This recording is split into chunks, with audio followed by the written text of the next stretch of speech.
of government.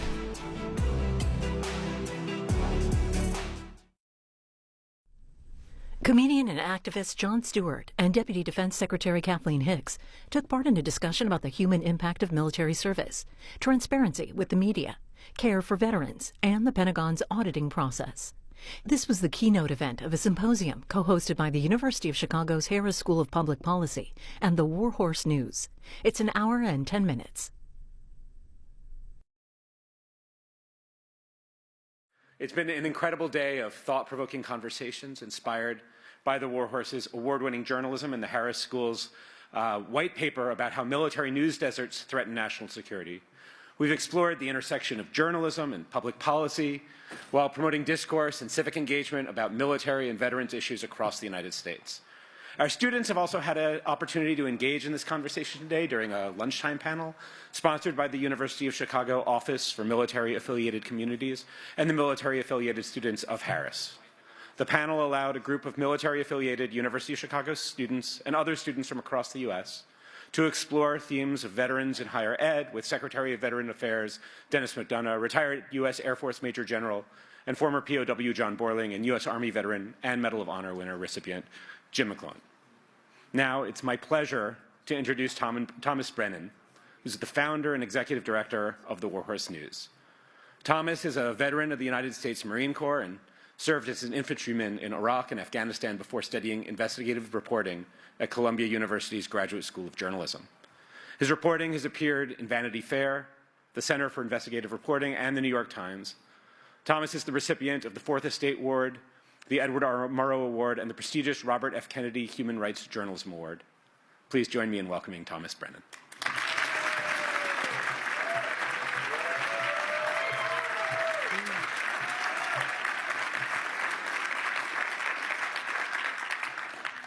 Thank you, Ethan, for such a lovely introduction and for welcoming the Warhorse team to the University of Chicago for the inaugural Warhorse Symposium.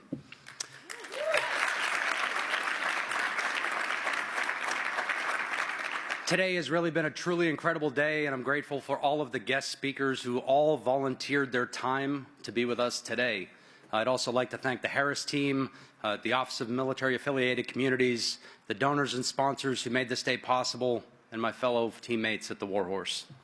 I'd also like to thank all of you. It means so much to all of us that you're joining us here at the Reva and David Logan Center for the Arts. And as the founder of the Warhorse and as a veteran of Iraq and Afghanistan, it's really surreal for me to be standing here in front of you today. I can still remember when 7 years ago the Warhorse was still just an idea, and I was launching our Kickstarter campaign, the day that 500 people brought the Warhorse to life. I had no money, I had no team, and to put it bluntly, people told me the Warhorse would never succeed. They said our work wasn't necessary. What they didn't realize was that's how stubborn Marines like I can be, and how veterans, military families, and civilians would rally in support of the Warhorse's work. Today, our team is a dozen people that publish in-depth, often award-winning reporting projects that help to bridge the military and civilian divide.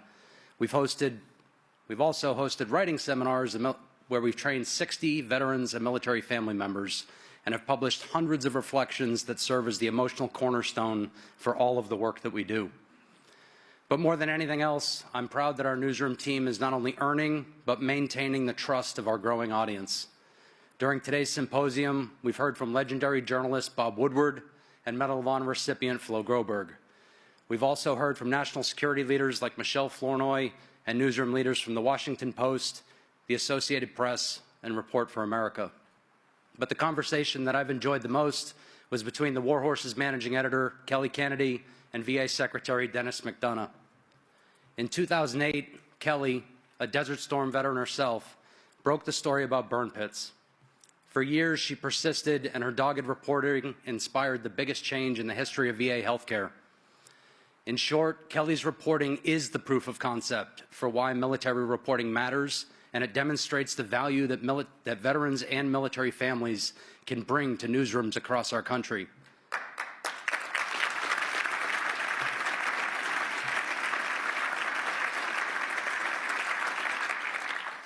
Kelly is a talented editor, she's a wonderful friend, and she's the person that introduced me to Jon Stewart. But what everybody here doesn't know is that Jon was the first person to say yes to participating in today's symposium without hesitation. Once Jon said yes, the Warhorse team got to work, and we continued to dream big. Over the coming weeks, I met with leaders at the Defense Department, and Deputy Secretary Kathleen Hicks agreed to tonight's conversation. Many of the service members who helped make this possible are here in the audience with us today, and I'd like to thank all of you for helping to make tonight possible. The fact that these incredible leaders are here at the Warhorse Symposium still feels surreal, but it underscores the critical role that military reporting has on our national security. I hope this next conversation helps to shed light on how issues that may seem limited to veterans and military families, in truth, have major implications for all Americans. Now, I'll make the introduction that you've all been waiting for, Jon Stewart and Dr. Kathleen Hicks. Nice work. Nice job. Doctor, I think you're supposed to sit here. You're right. I sit here. Hello. It's overly enthusiastic. Lower your expectations. Doctor, thank you for joining us. Throughout the program, will I say doctor, deputy secretary? What would you like to say? Friend? Friend. Friend. I want to thank Thomas for putting this together and Kelly for her invaluable work in exposing the burn pit issue, and her reporting really was the foundation for so much of what was done for the PACT Act and for toxic exposure bills in general. And I want to give a quick shout out to Rosie and Leroy Torres, who told me they were watching at home because I guess they don't have Netflix, and who originally got myself and John Field into that fight, and ever grateful for their work. My question to you is, we'll start basic. Okay.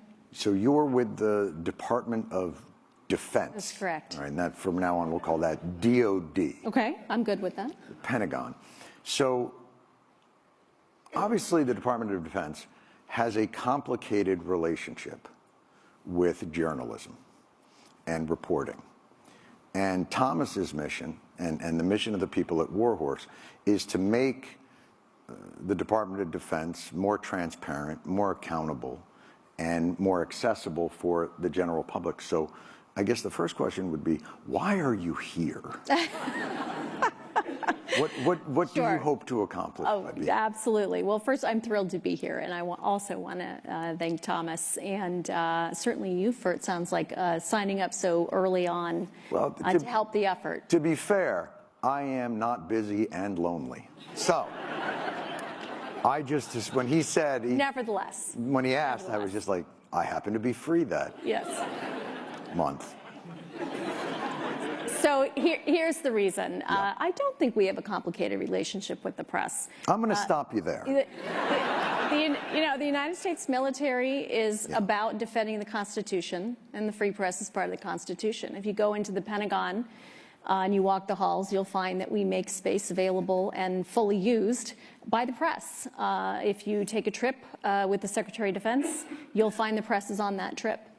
We obviously have a press briefing room that we work from all the time. Right. And if you're on deployment operationally, there often can you find the press. So transparency is absolutely vital to both how we do our mission, and then to the point you made earlier on families and service members. You know, they need a voice as well, and the press brings forward their voice, and we need to hear that voice. So any major institution hears hard truths, and the press helps bring that, and that includes for us. We do like them to be truths when we hear them, so good journalism is really important. Right. Quality journalism, quality reporting, and we work very hard to bring facts to the table. But we want to have the press covering the stories for military service members, for their families, and of course issues of national security that we depend on. So you brought up something. What have you been frustrated with in terms of the journalism about the Pentagon, about the Department of Defense, and then I'll go. I'm not sure I would say frustrated by, but what I would say is I think it's always helpful when people have multiple sources. I think it's helpful when the sources are, wherever possible, able to be named. I think it's good to bring multiple viewpoints to an issue.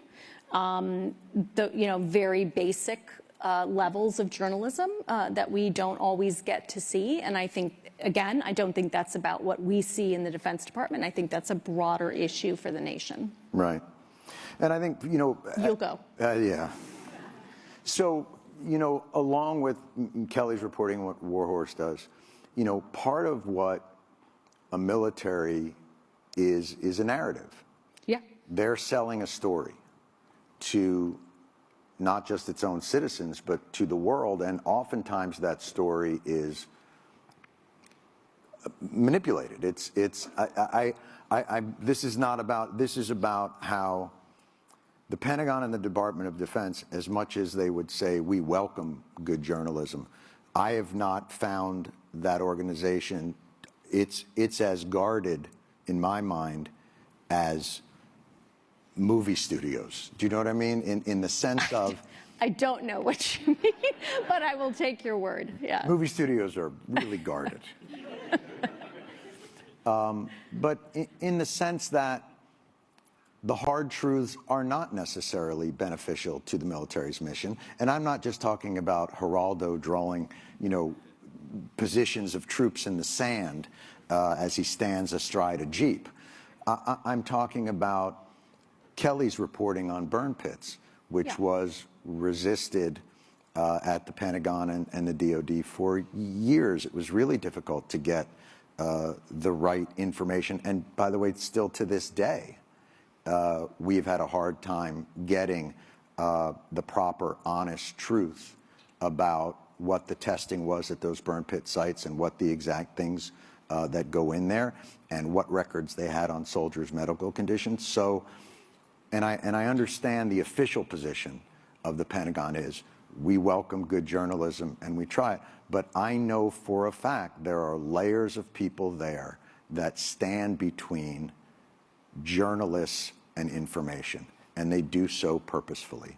So I think we should just maybe start off with like a more maybe realistic description of what the relationship between journalism and military. Yeah, I don't accept the premise. I do accept the premise that a large institution such as the Department of Defense, and to include the Department of Defense, has lots of people at lots of layers who sometimes are not focused on the big picture. But what I can tell you is at the leadership level of the Department of Defense, we are focused on the big picture and taking care of people to get specifically to the PACT Act issues is front and center. As front and center for the Secretary of Defense, front and center for me.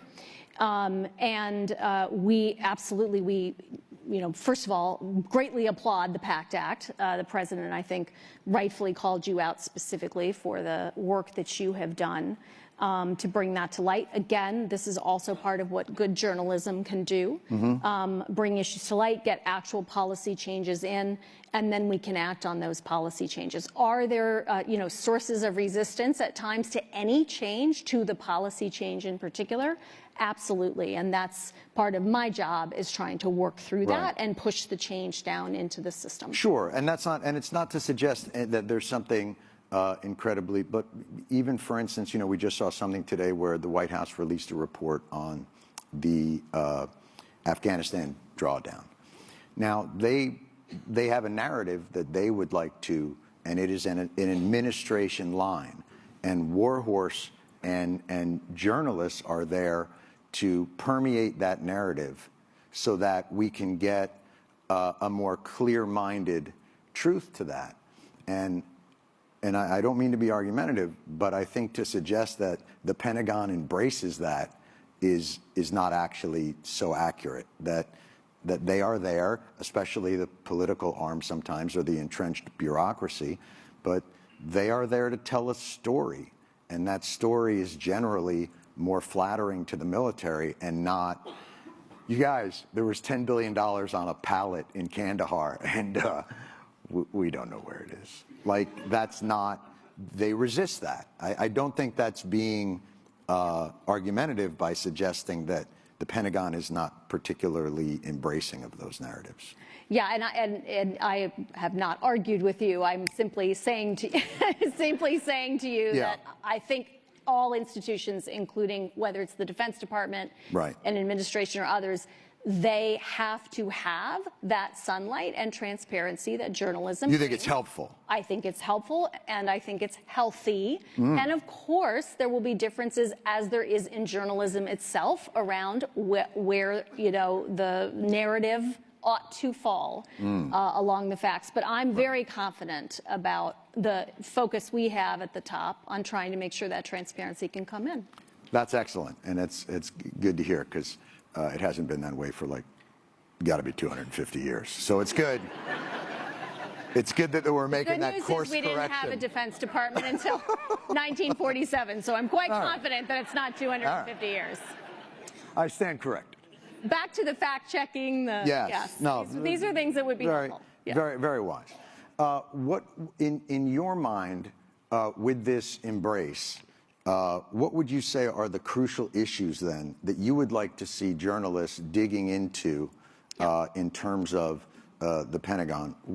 Would it be surrounding the budgetary largesse? Would it be about military families? Where would you like to see the real energy of journalists, as they push through? Sure. I think the personal stories and personal experiences are really important. That can come through the lens of any number of major issues, or better said, it can illuminate many major issues. Let me pick one that's very important and part of why I'm here to answer your question. It's the 50th anniversary of the all-volunteer force.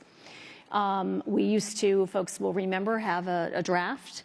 After Vietnam, we switched to this all-volunteer force, and to maintain it and sustain it, we need to have people raising their hands, signing up and saying, I want to go do that. And that is vital to our democracy. That professional force has been absolutely outstanding. It's brought representation across the country, which a lot of people doubted it could do, representation across all sorts of classes and gender and races. Are you about to go woke? Because if you're about to start talking CRT, I'm going to have to ask people to leave. What I'm going to tell you is that great leaders at all levels build teams, and that's what we're about at the Defense Department. The all-volunteer force has been vital. But what we do need is to connect young Americans to the concept of service, and it's not just in the military. We're having challenges, nurses, doctors, AmeriCorps, Peace Corps. Everywhere you look, there's disconnectedness, and that's very, very challenging, I think, for the country overall. We have a major civics problem, and we in the Defense Department feel that in the recruiting challenges that we have. So what can journalists do? What can the media do? It can help to illuminate, yes, fairly and transparently, challenges that folks face in the military, but also there's a lot of fantastic things that come from military service. There's reward from it. There's sense of belonging, as I said, connectedness. There are folks who do spectacularly, of course, after military service, and highlighting those stories is really important. So I think having a kind of a 360-degree look at what military service means in this time and age. Do you think that part of military service has gotten short shrift from journalists, or do you feel like, something that's as independent? What I love about Warhorse is it's a lot of people that have served in the military that are also telling these stories and training people who've actually experienced it, as opposed to, I think the media in this country oftentimes are excited when they get to embed and they get to fly to a place and they get to sit in a tank. And I think you find a lot of coverage focuses on what they believe to be the sensationalized aspects, but there's very little coverage of the day-to-day realities of the sacrifices and challenges that military families that they face. I'm not sure there's a question there, but I'm going to answer something in there. Hold on. Oh. That they face? I think what I would say is yes, and first of all, veterans who are journalists, a fantastic resource. We have to get beyond that, just by virtue of the expanse of the challenges to be covered, the experiences to be covered, and the fewer the veterans, the more important it is for non-veterans to be also reporting on and learning this space. That's back to my disconnectedness piece. But the rounded pieces, and then also, are there not parts of that military experience, if fairly and fully reported, for service members and their families that have positive aspects as well? And those stories deserve to be told. And I do not think those stories are told as much anymore, not because of, if you will, poor journalism, but because there is less interest overall in military stories. So it's just part of it's shrinking, right. And there are fewer people to report on it, so there's less time and attention on the breadth of stories that are out there. Yeah, it's interesting. It's my feeling of American society is we fetishize service, but we don't know what it is.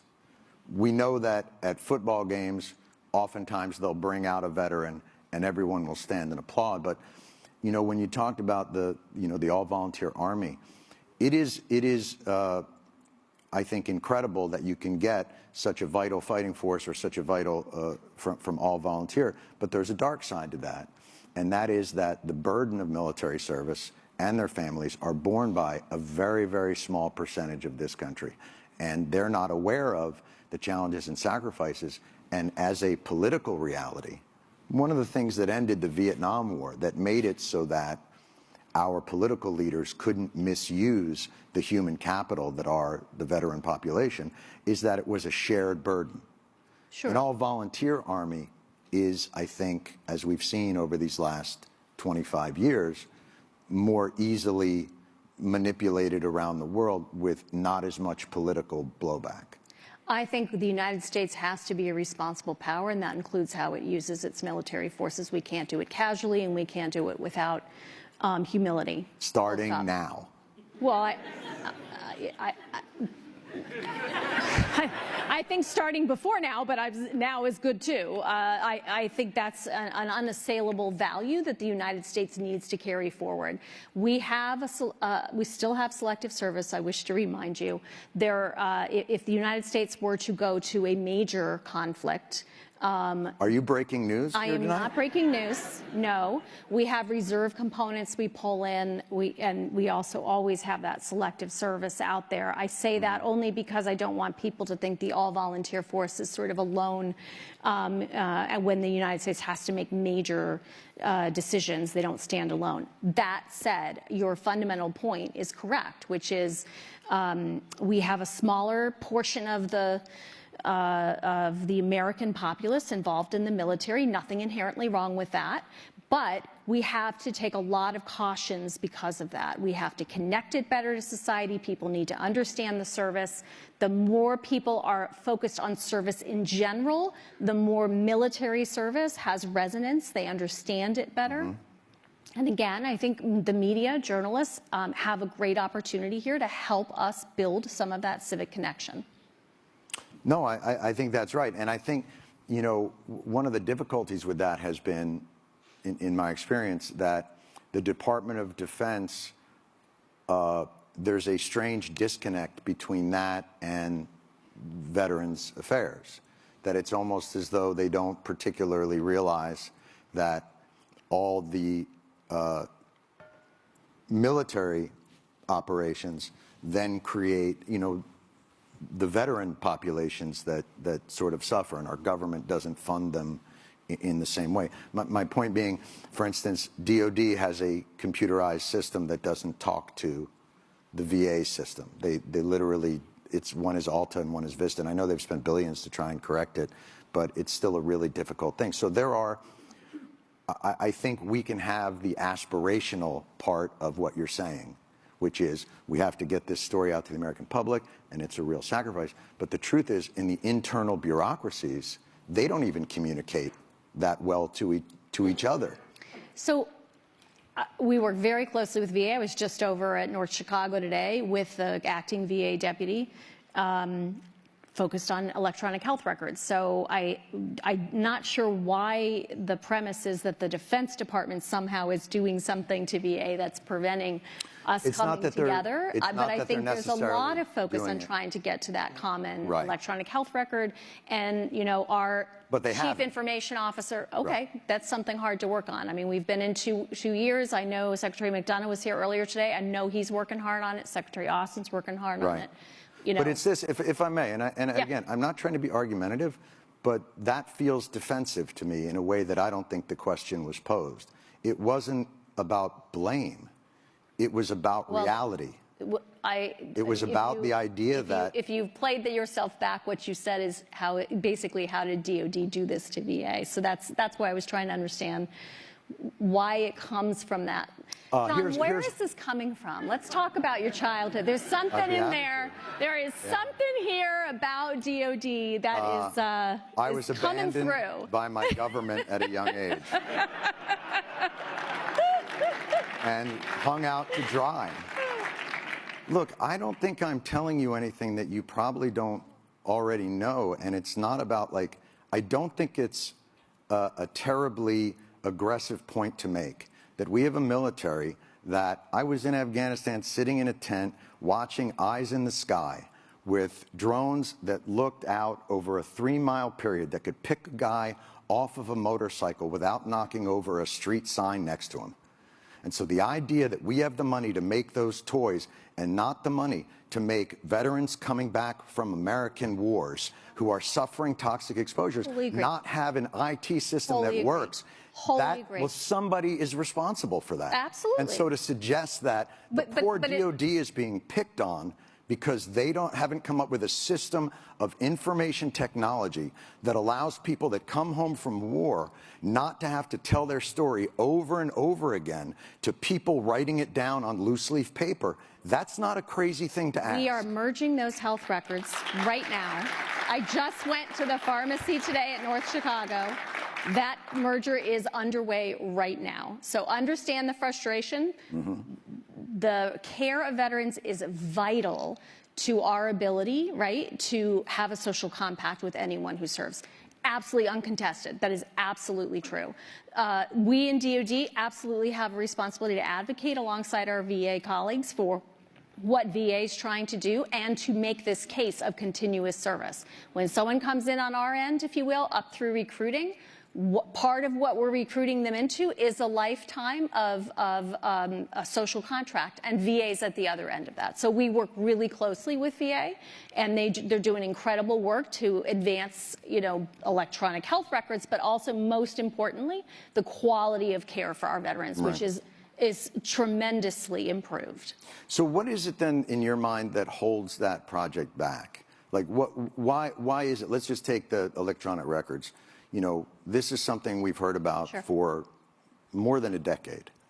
And I can remember even those floors at certain VAs outside of Washington buckling under the weight of folders and paper records. So in your mind, what does hold back that cooperation, and what does hold back the ability for the most advanced military in the world with the greatest IT and technology ever from being able to do the simplest of tasks, which is, you know, connecting medical records? So we have a common, what we call the firm, a common health records office. It's staffed with VA and DOD personnel.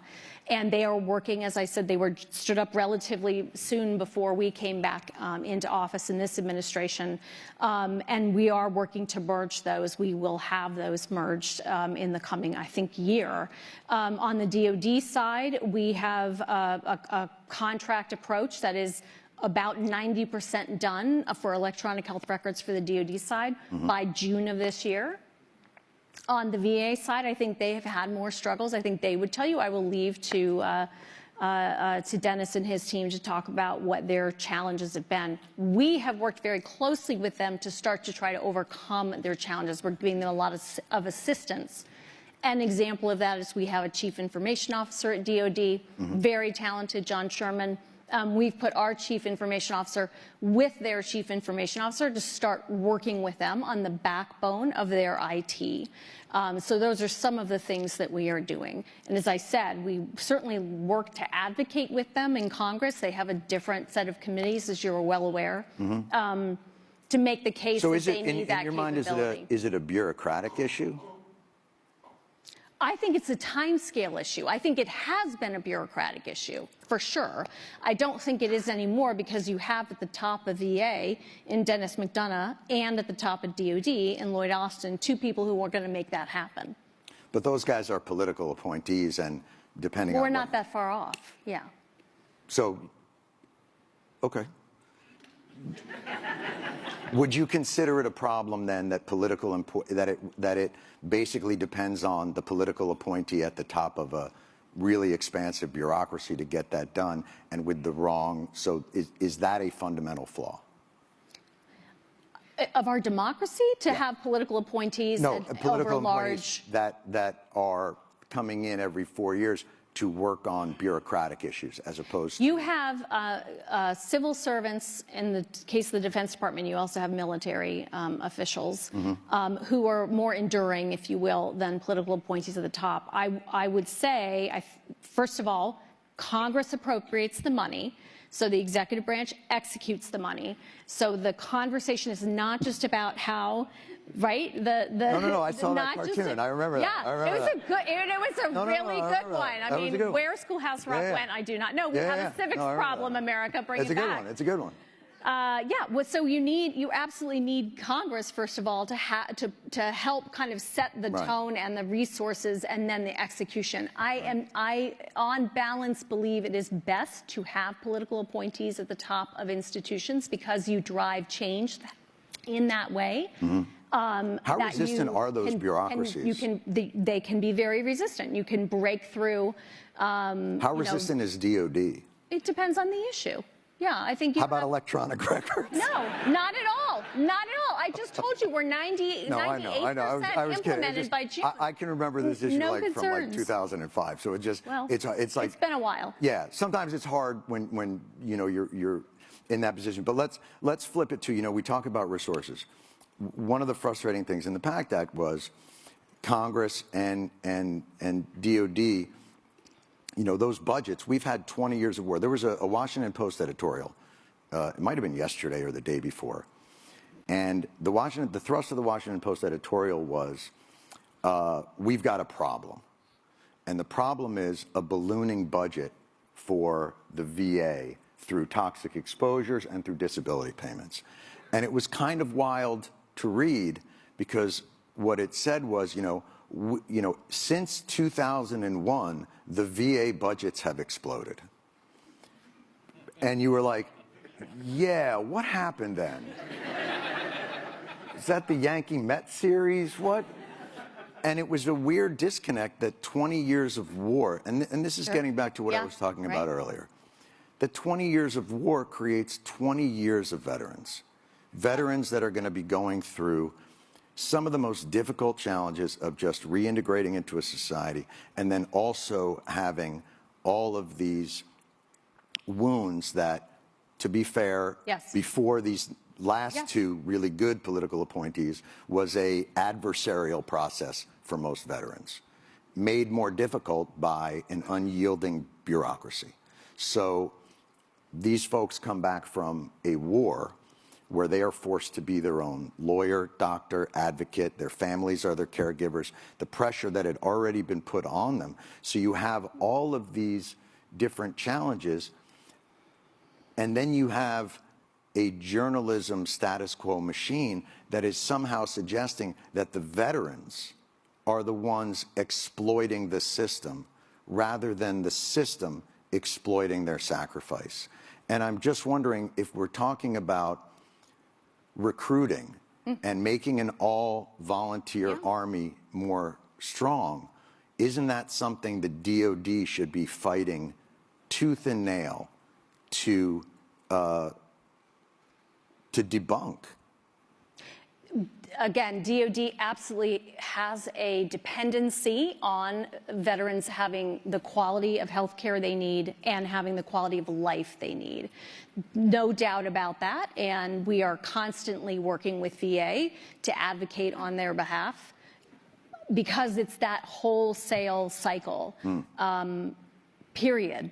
So back to the journalism piece, I think DOD, you would find ready folks inside DoD, if journalists are looking for stories about how we can help VA or any veterans issues, we're happy to do that. Right.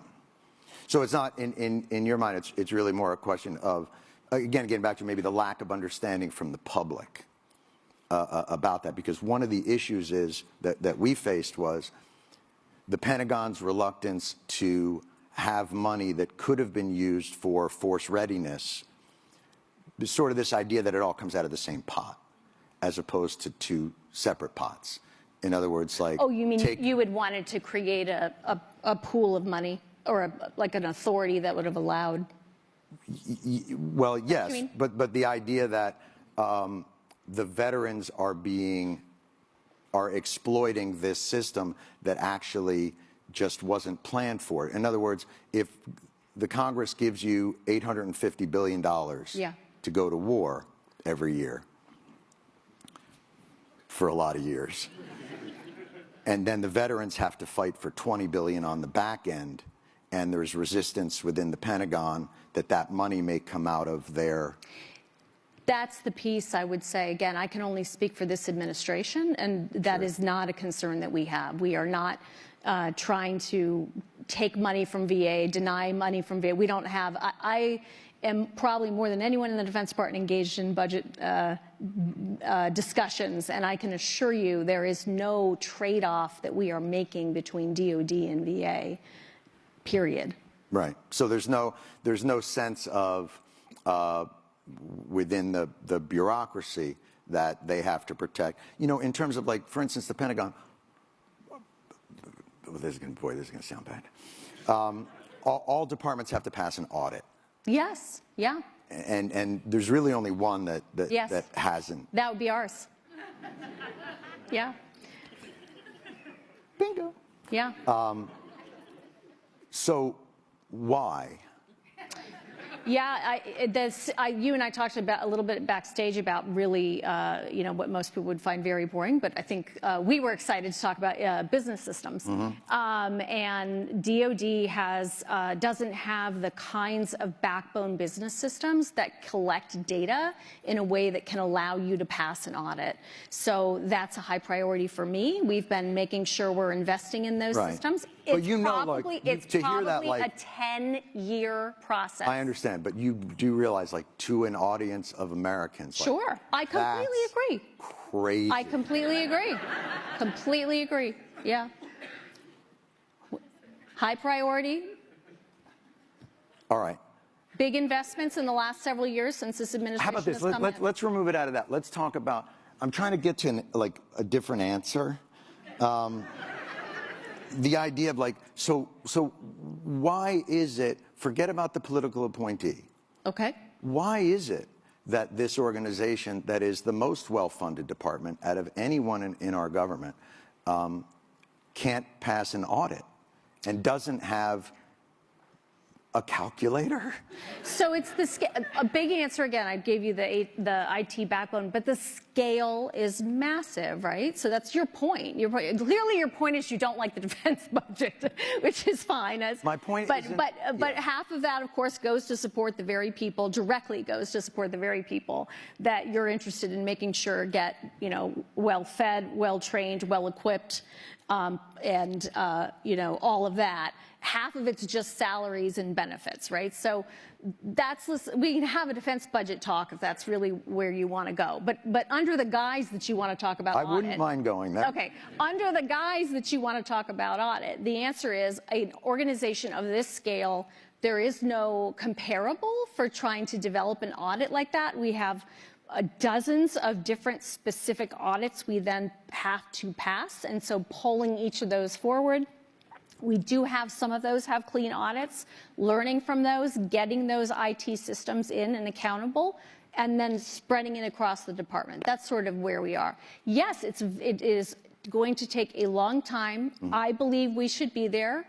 I'm sure anyone that a journalist would like to talk to in the Defense Department about the degree to which the Secretary and I are on people every day saying this is commander's business. Do you feel like these are unfair questions of somebody within a department of that size and scope?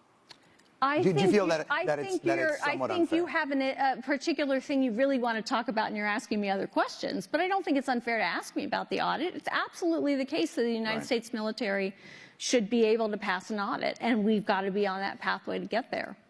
But don't you think that that does speak to the larger point that we're trying to get at, which is good journalism uncovers corruption? And Okay, I mean, good journalism does uncover corruption, but I'm not sure these two things are linked. An audit is not. But they are. Okay, so you need to explain to me, do you understand what an audit does and the degree to which it is linked to the question that you're asking? I believe so. Okay, go ahead. Give me your mind explanation. No, I don't mind learning. So what I would suggest is that the audit that they have in the military doesn't really look at whether or not there's efficacy. It's just whether they got delivered the thing that they ordered. And that is any audit. That is any audit. That is true. But generally, those audits aren't $400 billion for Raytheon and $1.7 trillion for a plane that doesn't seem to be doing. Like, there is a lot of waste, fraud, and abuse within a system. Audits and waste, fraud, and abuse are not the same thing. So let's decompose these please pieces educate me on Sure. what So an the audit is difference exactly what you just described, which is, do I know what was delivered to which place? Right. The ability to pass an audit or the fact that the DoD has not passed an audit is not suggestive of waste, fraud, and abuse. That is completely false right there. So what is now it's a question of, it's suggestive that we don't have an accurate inventory that we can pull up of what we have where. That is not the same as saying we can't do that because waste, fraud, and abuse has occurred. So in my world, that's waste. How is that waste? If I give you $1 billion and you can't tell me what happened to it, that to me is wasteful. That means you are not responsible. But if you can't tell me where it went, then what am I supposed to think? And when there has been reporting, I mean, this is not, look, I'm not saying this is on you and that you caused this, but I think it's a tough argument to I'm pretty make sure that I didn't cause it. an $850 billion budget to an organization that can't pass an audit and tell you where that money went. Like, I think most people would consider that somewhere in the realm of waste, fraud, or abuse, because they would wonder why that money isn't well accounted for. And especially when they see food insecurity on military bases, and they see... You want to talk about that? Because that's a good... we should be talking... I mean, I'm trying to understand where you're trying to go, other than the dollars, which really bother you. I think it doesn't really bother me. I think it's all connected. Okay. I think tell me that story. Tell me how you're thinking about that. When I see a State Department get a certain amount of money and a military budget be 10 times that, and I see a struggle within government to get people like more basic services, and then that department that got that, I mean, we got out of 20 years of war and the Pentagon got a $50 billion raise. Like, that's shocking to me. Now, I may not understand exactly the ins and outs and the incredible magic of an audit, but I'm a human being who lives on the earth and can't figure out how $850 billion to a department means that the rank and file still have to be on food stamps. Like, to me, that's fucking corruption. I'm sorry. And if that blows your mind, and if you think like that's like a crazy agenda for me to have, I really think that that's institutional thinking, and that it's not looking at the day-to-day reality of the people that you call the greatest fighting force in the world. So I get back to this idea of like, I'm not looking to pick a fight with you, but I am surprised at that the reaction to these questions are, you don't know what an audit is, bucko. Like, that's just weird to me. Okay. On food insecurity, major priority for us. A lot of funds are going toward that. The biggest issues we have found, first of all, we have significantly increased funding on food insecurity. And we do think we are getting much better on that. We believe some of the challenges we face are not what you often think of as, food insecurity as hunger. They're really around, do we have food available, for instance, as people come on and off shifts? Is it healthy food? Those are the types of food insecurity issues we are seeing in and around our military installations. We have increased pay 2 times in a row here. We've done 4.6% pay raise last year. We've asked for a 5.2% pay raise this year. We've also increased basic allowances and increased housing and pay and other allowances. So overall, we definitely think we need to increase the spending that we are putting forward toward our service members and their families.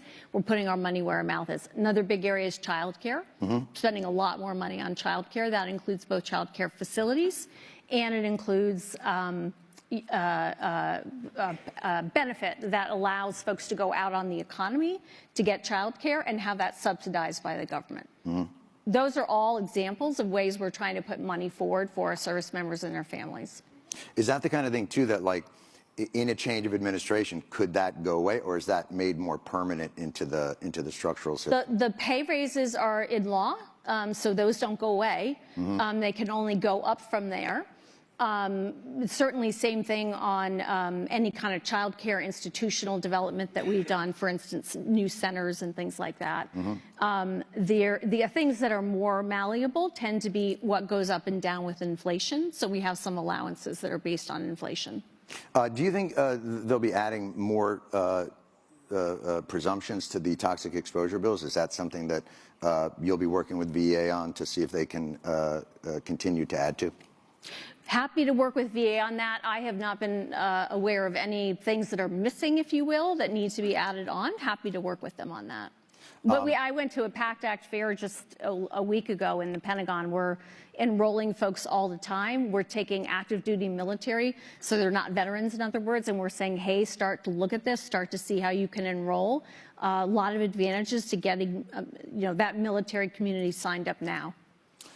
So for you, what will be the remaining biggest challenges you think for for your tenure there and moving forward? Yeah, I think I mentioned to you, I think talent is a big piece of it. We just talked about some of these aspects. How do you bring in and attract talent, whether it's civilian or military? You have to be able to attract them with, as I just pointed out, the benefits, et cetera. You have to give them a sense of service. You have to show them that on the backside, to the veterans' point, this country's going to treat them well and fund that well. And then I think on the civilian side, I mentioned to you, we just aren't up to speed to the degree that private companies are today with the speed of hire, the kind of things people expect to have on day one. Does their computer turn on and function? Things like that, little things that attract people to a workplace. We don't have that environment right now where I want it to be. All right. Well, we're running out of time, but we have the audience submitted some questions, so I'm going to read some of those. And I think those will hopefully be better than my questions. How can DOD help with, this is from, I apologize, Seamus Murphy, is that correct?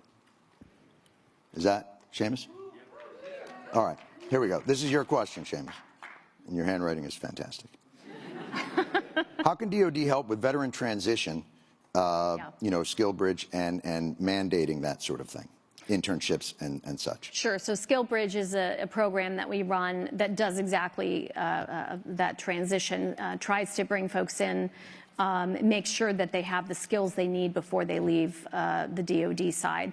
A couple things we've done there. First, we don't think that folks are being given, that all levels of command are ensuring that their folks are able to take the time to do Skill Bridge. So we're trying to mandate that to make sure folks can get out and use it.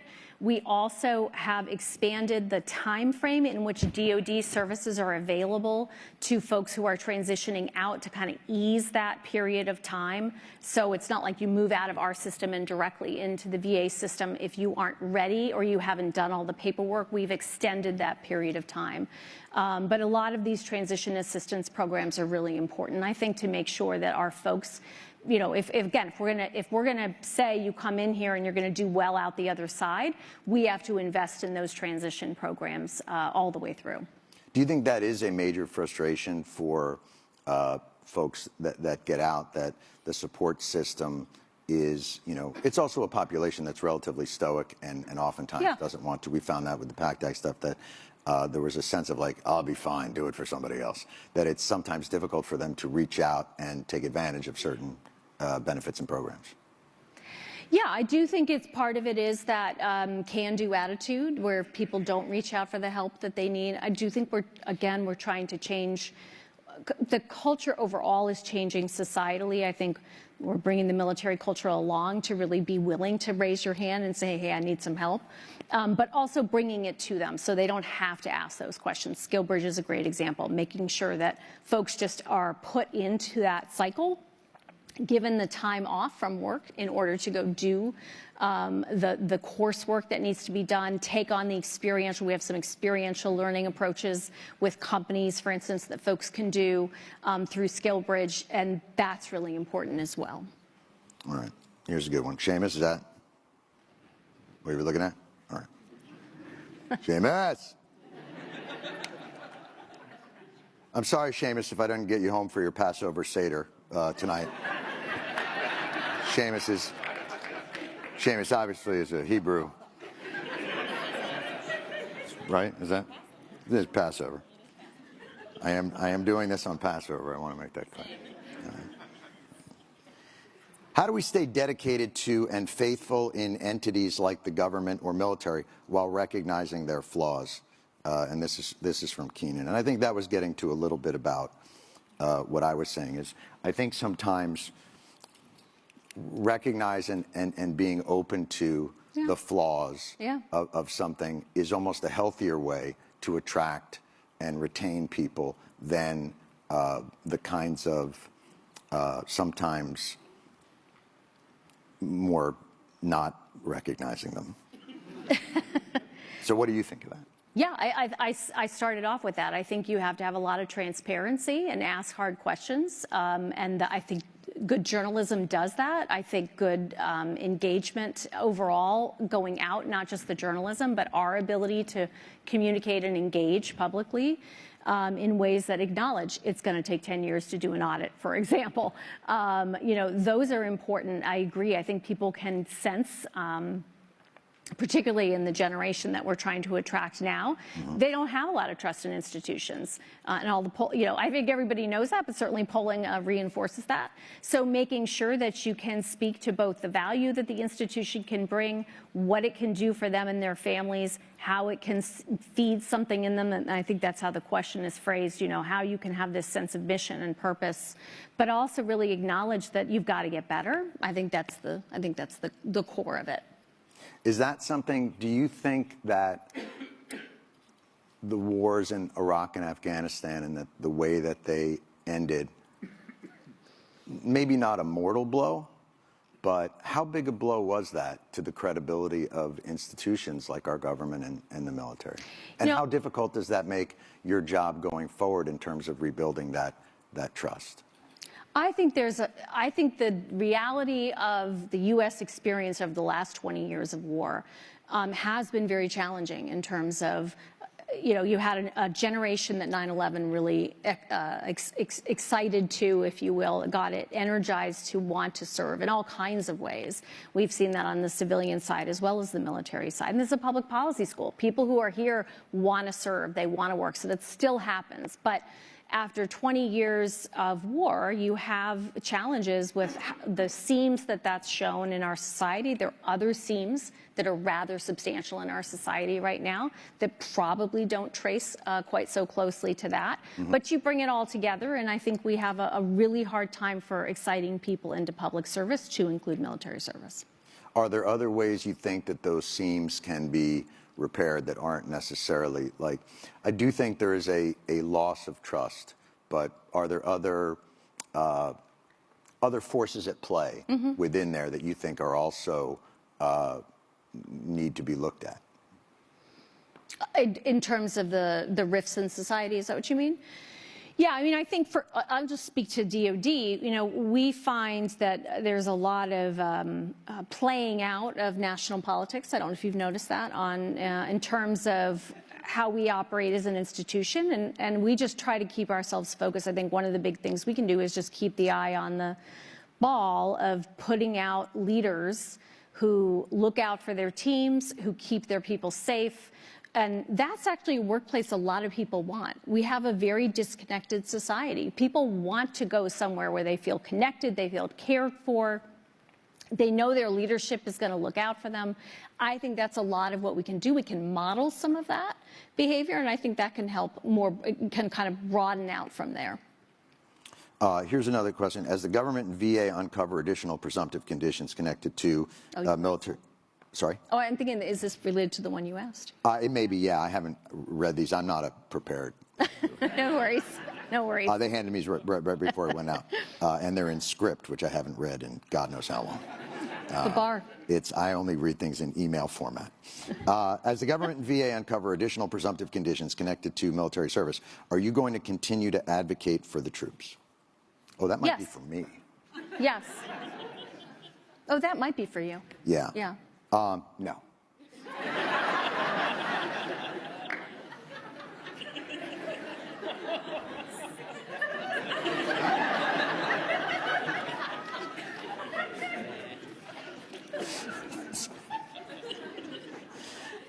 Here's something from Annie. Yes, I will, obviously. I knew that. It was, though, I have to say, you know, and that's, I think some of my discontent is forged by my experience in that arena. Yes. And I think it's really based on the difficulty that I saw so many good people, and Kelly uncovered this in many years, and I saw so many internal documents that spoke to not political appointees and all those things, but a corruption within an institution that was hiding, you know, I think it comes from a place of 9/11 was the original burn pit, ground zero. And I saw what that did to the people who lived in that area and the men and women who fought there.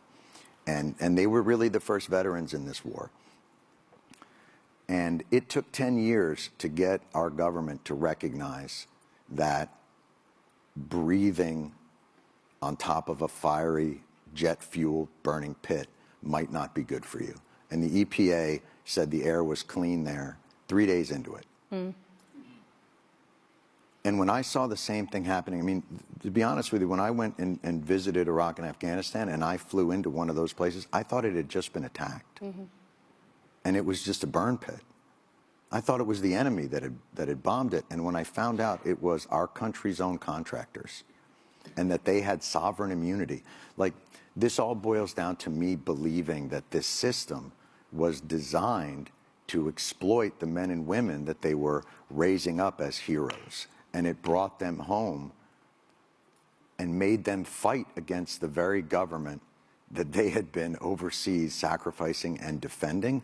So I do apologize. I come from a place of this, you know, I'm going to give Al Pacino, but like, this system is out of order. We're out of order. This whole room is out of order. And so that's where this is. When you say, like, what are you getting at?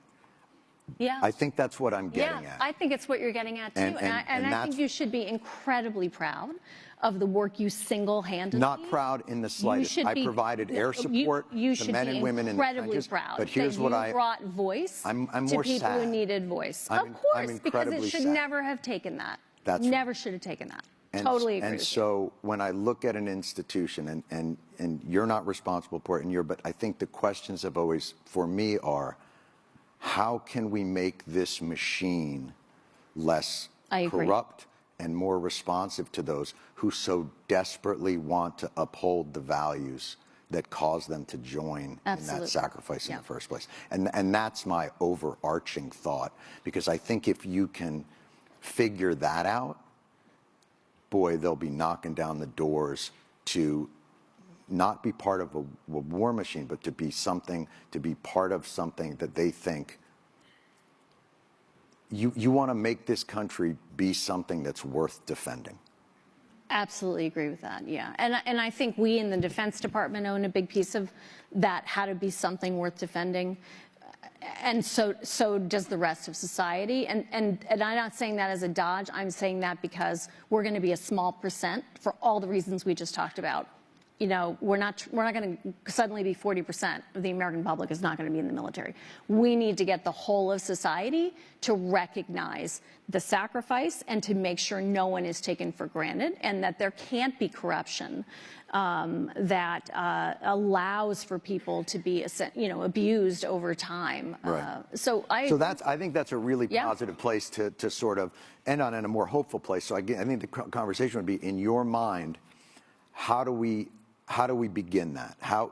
What part of that, on a more practical level, can we, as you know, look, we've got really energized young people in this room listening to this conversation, saying we're actually going to hopefully be a part of building that new machine. So what parts of the system that you have identified where you think, to them really, not to me and not to the administration, that they would look at and say, this is what you're going to have to dismantle, and this is what you're going to have to rebuild?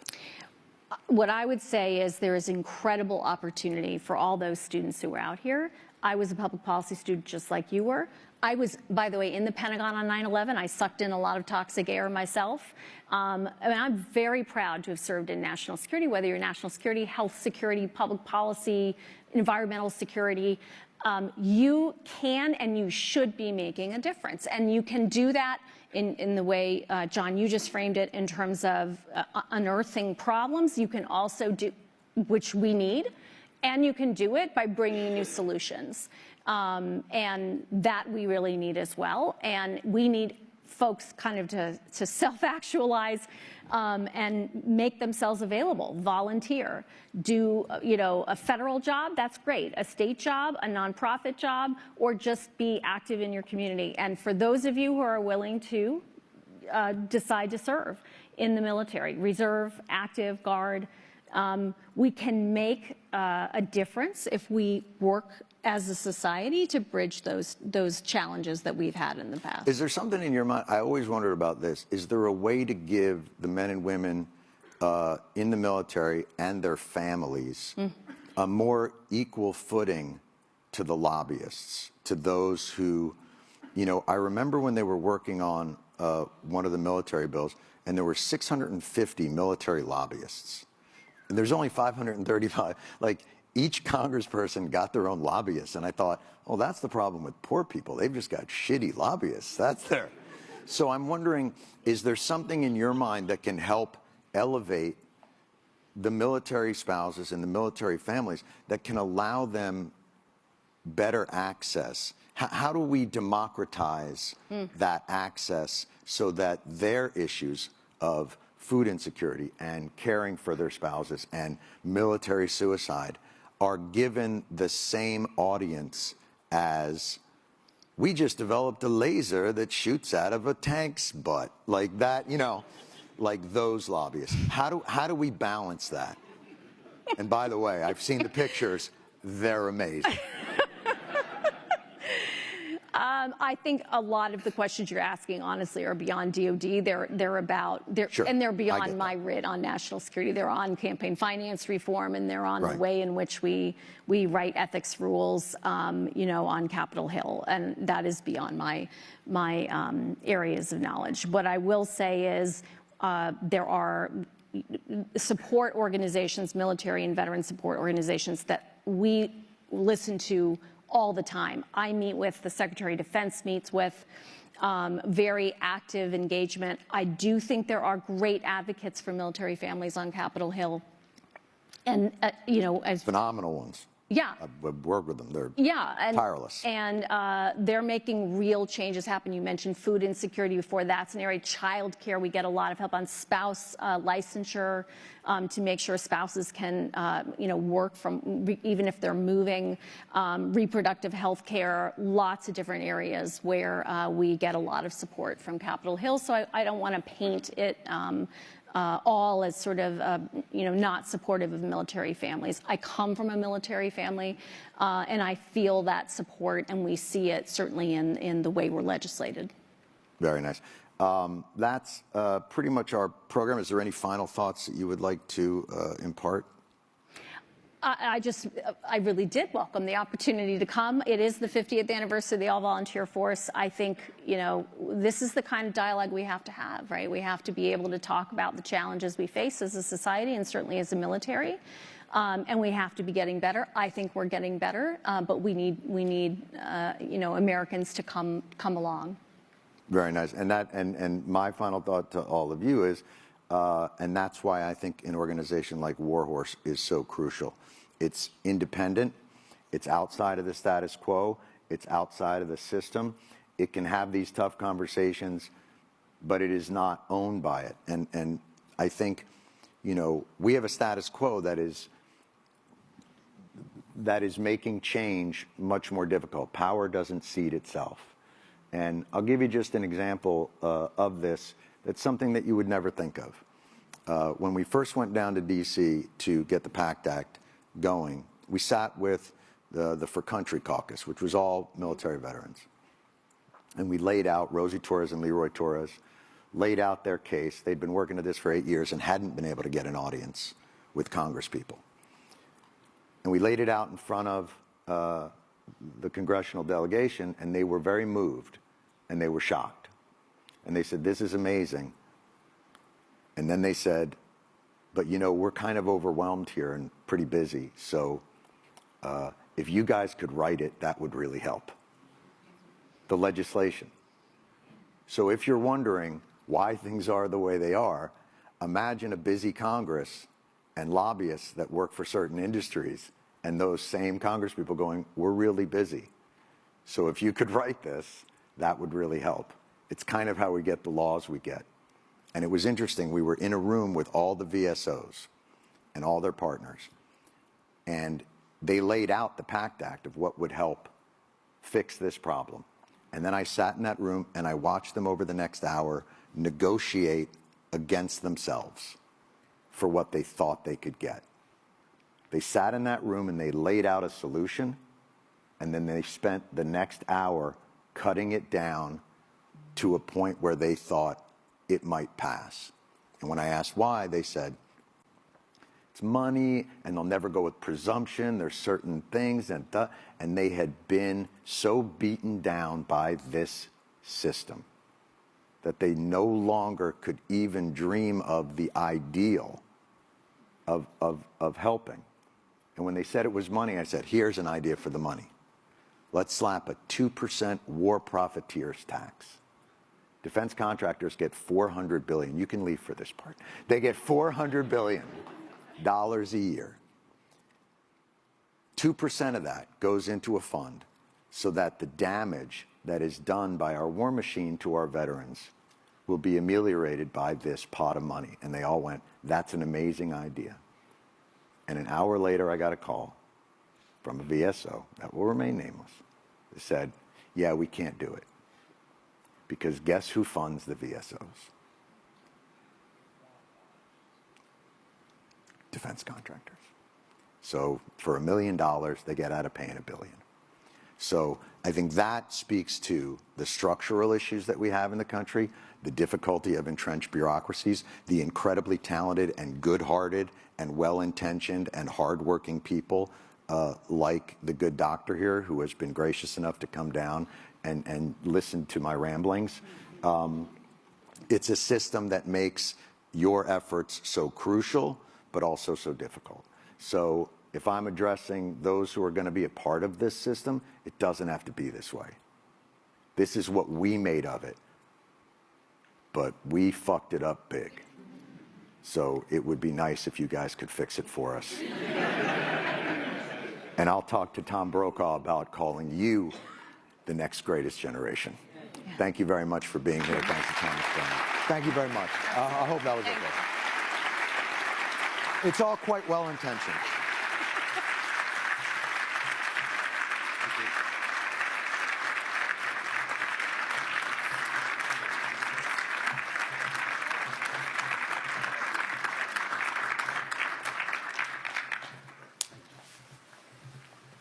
Thank you, John, and thank you, Dr. Hicks. Your participation in the inaugural Warhorse Symposium means so much to me and so much to our team.